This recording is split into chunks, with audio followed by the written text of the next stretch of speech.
हे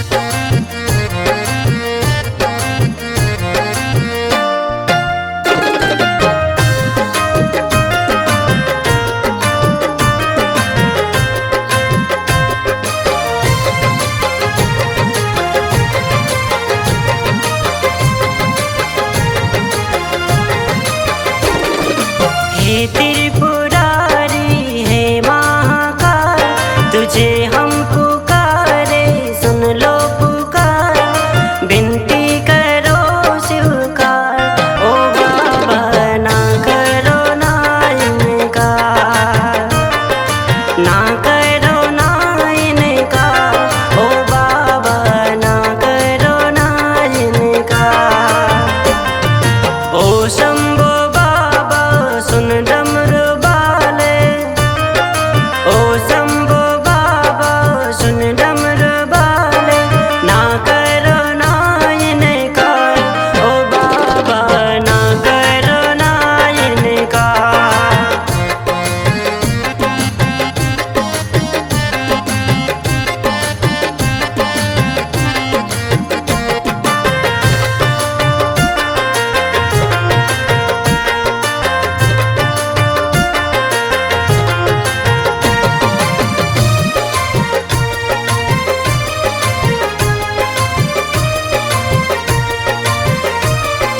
जट पे तुम्हारी गंगा की धारा, और चंद्रमा की फैला उजाला, जीवन में भर प्रकाश। ओ बाबा ना करो ना इनकार, ना करो ना इनकार।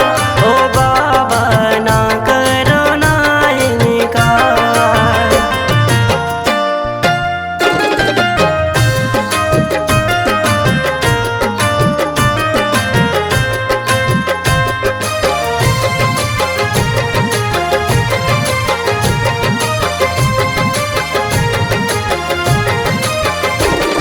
गले में तुम्हारी रुद्र की माला, और बांसुरी को गले में बिठाए, मन मोहक तेरा श्रृंगार।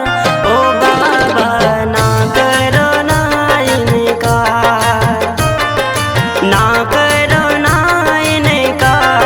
ओ बाबा ना करो ना इनकार।